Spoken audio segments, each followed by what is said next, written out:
1812 elder. 1812. Geri, I guess. 1812, yeah. Of the picture of the, okay.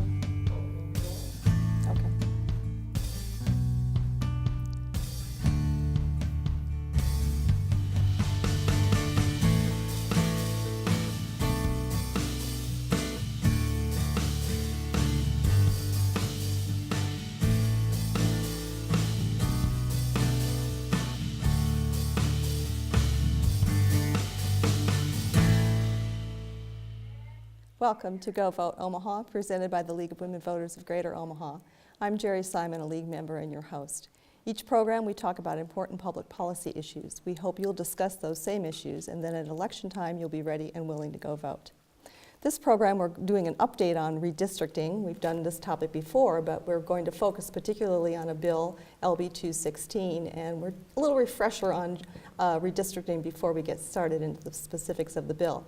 To talk about the bill this evening, we have two guests. We have Nebraska State Senator Burke Harr from Legislative District 8, and John Else, who's the Social Policy Director for the League of Women Voters of Nebraska. Welcome to you both. Thank you. Thanks for having us. Well, before we get into the details of the particular bill, let's go back a little bit. John, you were here before to talk about redistricting, so talk again. Just give us a quick summary of what is redistricting and congressional reapportionment, and why are they important? Redistricting is the drawing of voter districts for six, in our case, for 6 different public bodies in Nebraska. And it has to be done every 10 years following the census. And the census is always done in the 0 year, and then the redistricting occurs by the legislature the following year. Okay, so we're coming up, 2020 will be the next census. Yes. Okay, all right. And then you can't talk about redistricting without talking about the term gerrymandering. So Burke, if you'd give us a little refresher, and we've got a graphic to throw up there about the famous salamander or gerrymander. What is gerrymandering? Right, gerrymandering is the drawing up voting districts to the unfair advantage of one party over another. It may be based on political party, it may be based on race, economics, but it's using a power in an unfair manner to give one generally political party an advantage over another political party. Okay. And John, we know that gerrymandering's been in the news. There have been court cases, in particular North Carolina and Wisconsin, where it's really been an issue. Yes. Is it in Nebraska? Do we need to worry about it here so much? It's less of an issue in Nebraska, partly because the Nebraska Constitution puts out, I understand, 2 criteria. That the districts have to be compact and they have to be contiguous. Okay. Now, contiguous doesn't necessarily keep you from getting gerrymandering, because the district that Governor Geri in Massachusetts approved for Democratic districts in Massachusetts was shaped like a salamander, a big round thing. Similar structures exist in Wisconsin, right, and in North Carolina, right, both places. So we don't have those, but we still have gerrymandering very clearly. So it's an issue that we need to be concerned about, yes, whenever talking about redistricting. That's even right. Here. Okay. Senator Harr, how do we redistrict now? Well, currently what we do is each, and by we I mean the legislature, each year that begins with 1, the legislature gets together and they form a special committee. The special committee is made up of 9 members currently, 3 from each of our congressional districts, and then no more than 5 can be of the same party. Okay. And they get together and they work with our legislative research office to create the maps. And they look at what John talked about. How do we make them compact and contiguous?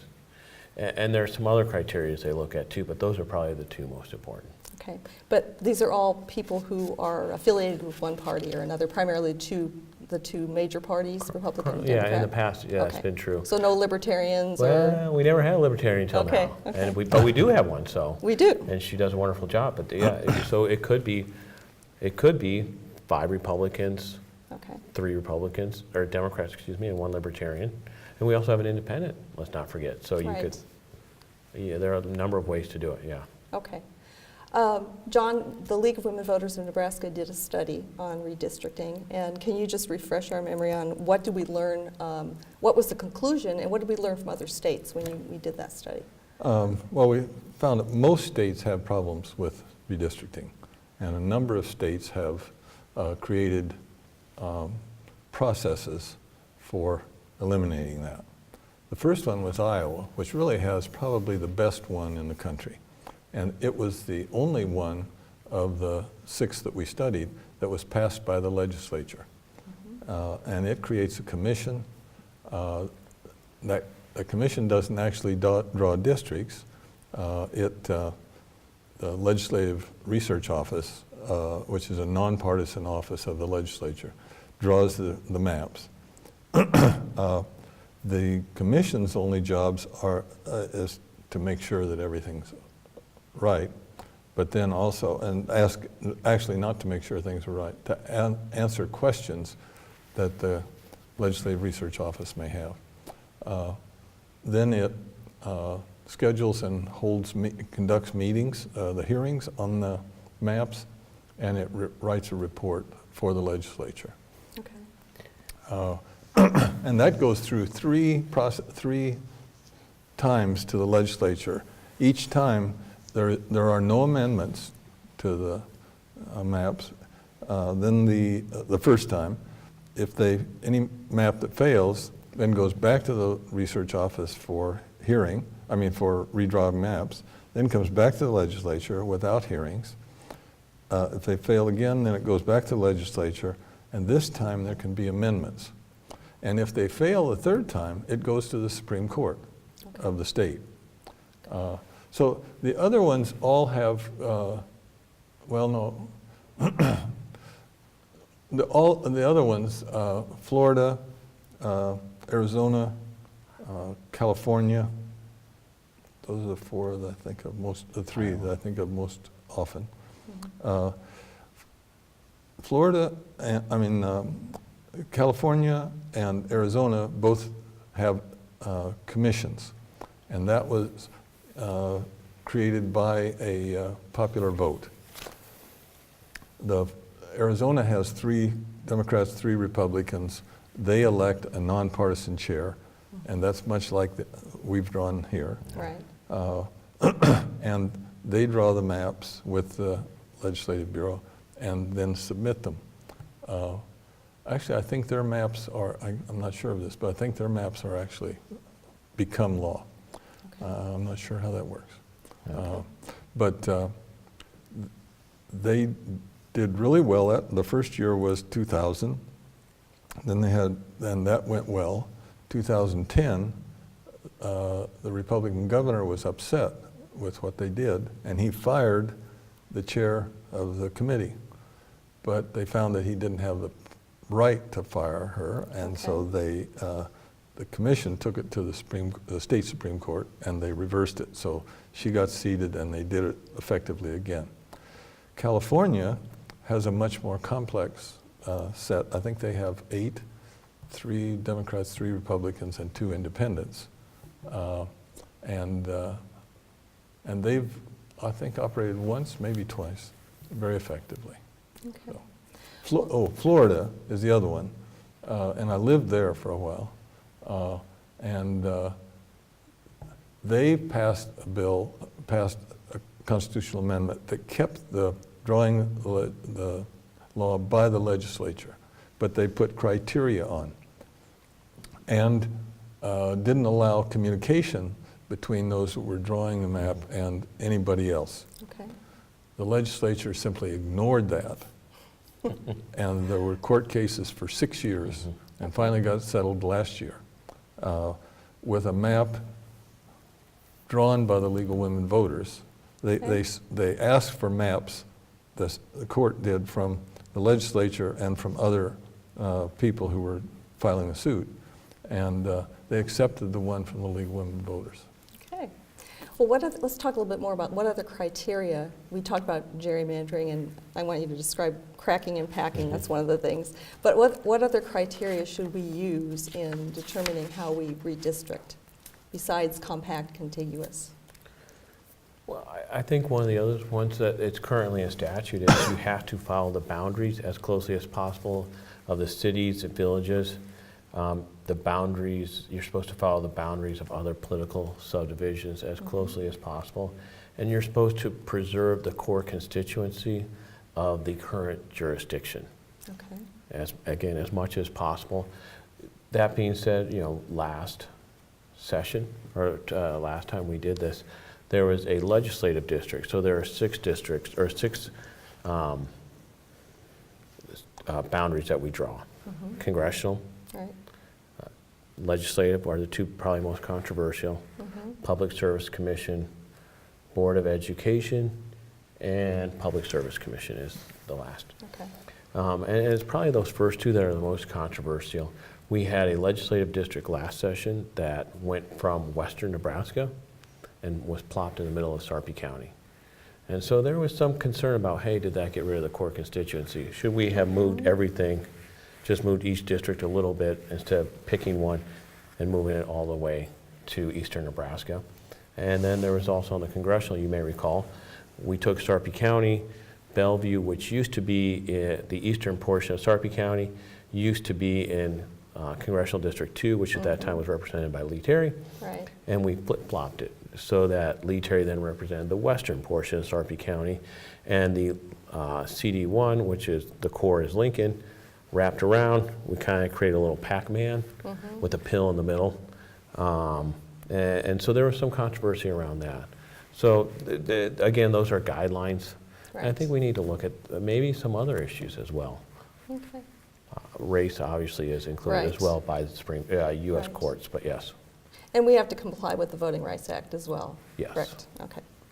So let's get into LB 216. You're really both calling it a practical guide to redistricting. It's been introduced. The League supports it. So tell us what is, there's a role for Legislative Research Office, Independent Advisory Commission, and of course the legislature.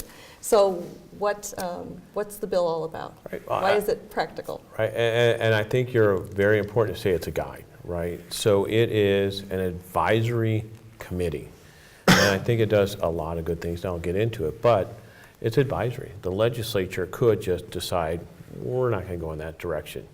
Okay. But the way it works is this commission is made up of 2 members from each congressional district, 6 appointed, and then you have another member, so that's 6, 2 from each congressional district, and then 1 other member, a 7th, who is not of those 2 political persuasion, Democrat or Republican.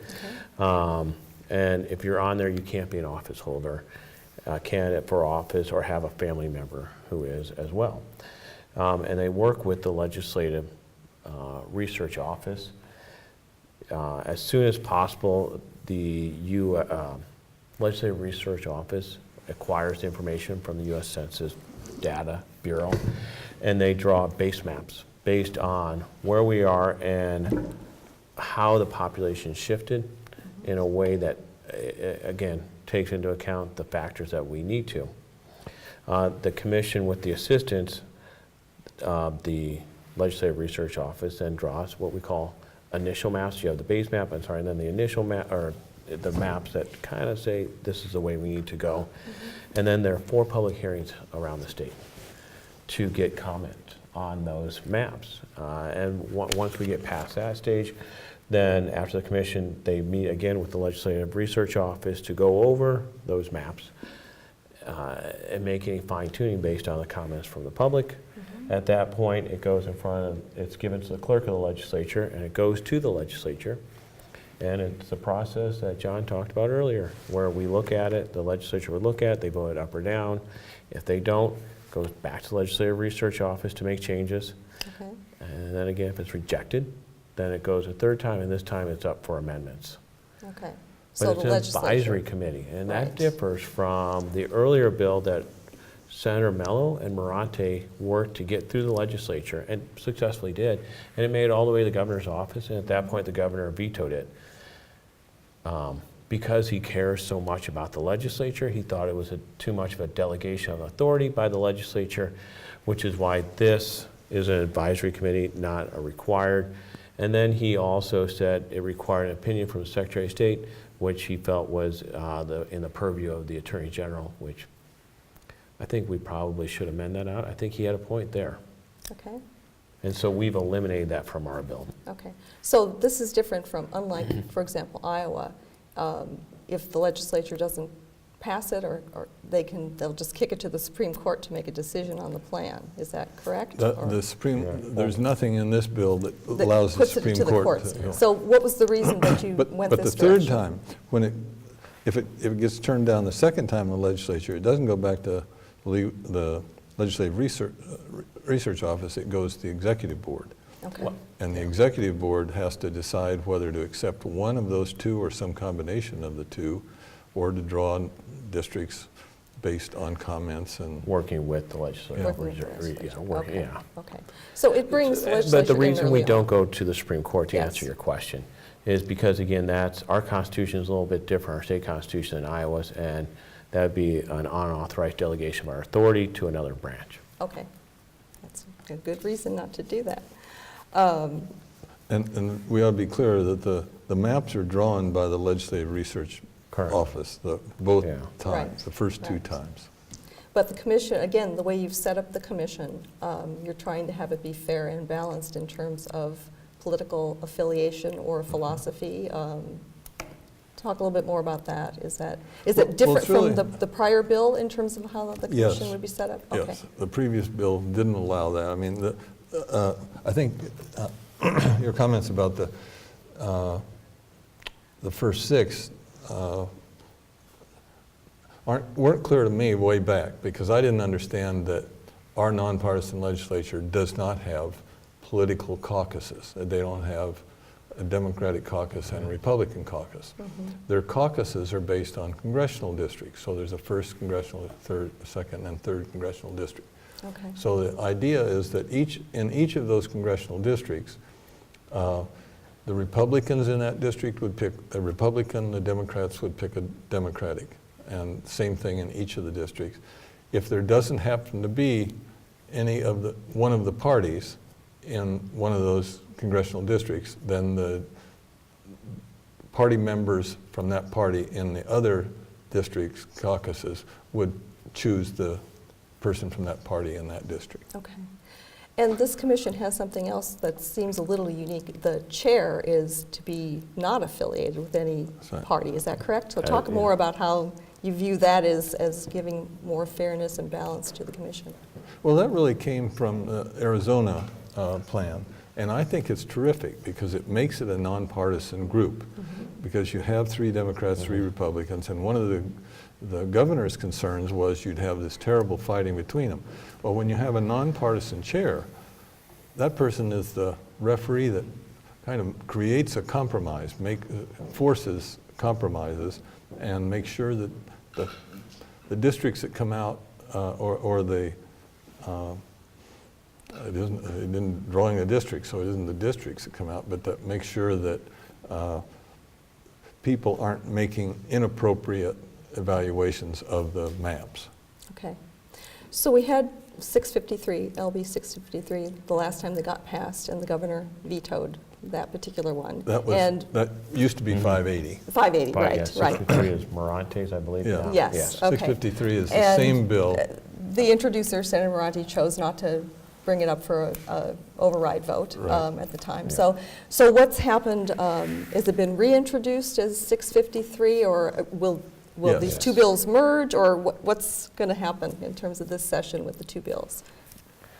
Well, that's a great question, what's going to happen in this session. Yeah. Surprisingly, politics gets involved a little bit. My bill is currently in front of the executive committee, exec board, and it's stuck there right now. Okay. We're working hard to get that out of committee. Once we get it out of committee, I think it'll gain some momentum on the floor. I know it'll have a priority and what happens is each senator is given one priority, each committee is then given 2. And a speaker is given 25. Okay. I have every confidence that this bill will be given a priority if and when it makes it to the floor, because I think it's important. Nothing in LB 216, as it's drafted now, and you can correct me if I'm wrong, is on questionable constitutional grounds. No. This, every part of this bill as drafted now has been vetted in other jurisdictions. I think we're on solid ground. Now, the Supreme Court, U.S. Supreme Court is hearing Wisconsin and their gerrymandering case. And that may liberalize it a little bit more, but there's nothing in LB 216 that is on questionable constitutional grounds. So I think once we get passed and we can get it out of committee and get it on the floor, I think it has a very good chance of passing, because everybody wants faith in their government. Everyone wants faith in their districts, that when they vote, their vote matters. And so that's what we're trying to accomplish with LB 216, is not to give one party, one ideology, one, you name it, an advantage over the other, but try to find a way based on past experiences, because I think we have done, not the best, but I think a fairly decent job creating districts. And if we can continue to do that and keep that partisanship, that tribalism that is so prevalent in our society out of it, that's the purpose of LB 216 and why I think it's so important that we do something on it. Okay. So you're saying you want the voters to choose who represents them. Right. them, and not the elected officials to choose their voters That's in right. terms of this district. And that only Okay. seems natural, right? It does seem natural. Yeah. It seems fair. It seems fair as well. Let's use the term Democratic and Republic, That's Okay. right. Okay. right? Yeah, it's very Republican. So it's in the executive committee. So when it comes, will it be up for a public hearing then? Will people? So we had a public hearing on Okay. it last year. All right. And based on some of the comments at the public hearing and based on talking to some of the senators, we have an amendment. It's been drafted. They've had a chance to review it. They have yet to take it up to vote on it, yes or no. Okay. I would tell you if the vote were today, it'd be very close. It's up to one, possibly two senators. And so if you know Speaker Scher, I encourage you to give him a call and I encourage him to vote this out of committee. Okay. And really the argument for doing so is that we talked about the words fairness and equity. And so. And letting the voters choose their Yes, elected choose their- official as opposed to vice Right, versa. Right. Yeah. Okay. Okay. Well, you talked about making it a priority bill if it makes it out. So tell our viewers, what does that mean that it would be a priority bill? So what a priority is, as I stated earlier, each senator gets one, each committee gets two, and the speaker gets 25. But they're prioritized, even within priorities, there are priorities. So a senator's individual priority gets greater preference over a committee and over a speaker. And we run with a clock in the legislature. We're not like the U.S. Congress and Senate. We only have a certain number of days. And so you have to prioritize what bills get hearing, or well, every bill gets hearing, but what bills are then, that make it out of committee. So there's a hearing from the committee. They're voted out of committee. Just because they're voted out of committee doesn't mean they get a hearing on the floor, because there's only so much time. So what a priority does is it moves you up in line. Okay. It does just that. It prioritizes this bill, over those bills that don't have it and those that may have a committee priority or those that may have a speaker priority. And so that's what we're trying to do. And I'm very confident that this bill will get a senator priority. Okay. And really important this session, since we're in the short session coming up in January, 60 Right. days instead of 90 days. So, yeah, so Okay. in years where there's a budget, it's 90 days. When there's not a budget, it's 60. This is a 60-day because we aren't debating the budget. That being said, we do have to deal with the deficit. Right. And we have to figure out, good, bad, or indifference. If the federal government passes a new budget, it will have a direct impact on us. And we're going to have to figure that out. And it's probably going to take us a little while to figure out what the heck is in that bill. I don't think anyone knows what's going to look like at the end. And so it's going to take about 30 to 60 first, couple days of our session to figure out how do we react to what the feds did, and do we need to do anything? So priorities are going to be more important than ever. Okay. Except you can't prioritize a bill Unless it unless comes it comes out. out of committee. Yeah, But so we we need got to to get it out of Well, you can prioritize So- it, it's not going to get heard though. So that will happen, getting it out of committee will happen beginning of the session? Or could That's that the happen? hope. Or could it happen Anytime. Interim. It can happen now? It can happen, but they don't meet it, they really don't They generally don't meet meet, and vote okay. bills out. But, you know, Right. it really comes down to a couple senators. Okay. And the most important is the speaker. It's the speaker, so viewers should contact Speaker Scheer. Exactly. Okay, to get it out of committee.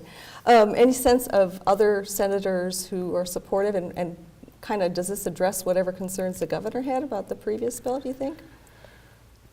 Well, it addresses the concerns the governor had. Whether the governor supports it or not, that's a different story, and quite frankly, he won't comment on legislation before it gets to his desk, or at least in this case, he won't. Okay, My hope is he would support it, but I am not sure. okay. But other senators, I mean, is there a sense that, There is- since it was passed by the legislature before, the previous Right. bill? There is bipartisan support. Okay, so, and you've improved on it. John, you said you really kind of like this bill even more. It's a better bill. It's a better bill. This time. The governor had 5 issues in his veto message. Okay, One was, it was too partisan, the previous bill. okay. There'd You've addressed be that. a lot of arguments. We've addressed that. Second was the commission shouldn't draw the lines because that's the legislature's responsibility. The drawing lines now is with the Legislative Research Office, Which is part of the legislature. which is part of the Right. legislature. Okay, And so tick draws, that one off. writes Yeah. bills up. The third one was that there were no committee hearings. Now, we had in the previous one, they had hearings, but they were done by the commission. This time still has the commission doing the hearings, and there are 4 of them, so they're in all 3 congressional districts, and which makes them more popular, more available to people than a single hearing in Lincoln.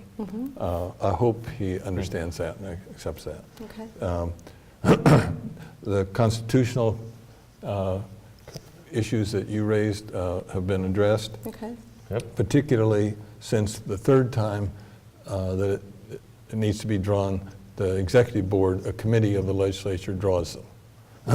And finally, his issue was the timeline, that there was a danger of going into special session for an election, drawing the districts. This bill has 5 days for the legislature to act on the bill each time it comes. So Okay. it's pretty tight. so It's a nobody can drag much their better feet. bill. Yes, okay. So if viewers, we only have like a minute left, so if viewers want more information about the bill, where can they go to, for example, to see the chart that explains it so thoroughly on the Guide to 216? Oh. Where can they find that? They can find that on the League of Women Voters of Nebraska website, Okay, and they should just go to that. go there. We'll also put it up on our Facebook page Yeah. too. And or they can contact my office, bharr@leg.ne.gov. Great, sounds good. Thank you both for being here and speaking about this evening. Appreciate Thank it. you. Thank you. Thank For you the very League much. of Women Voters, I'm Geri Simon, reminding you to inform yourself about the issues, and at election time, go vote, Omaha.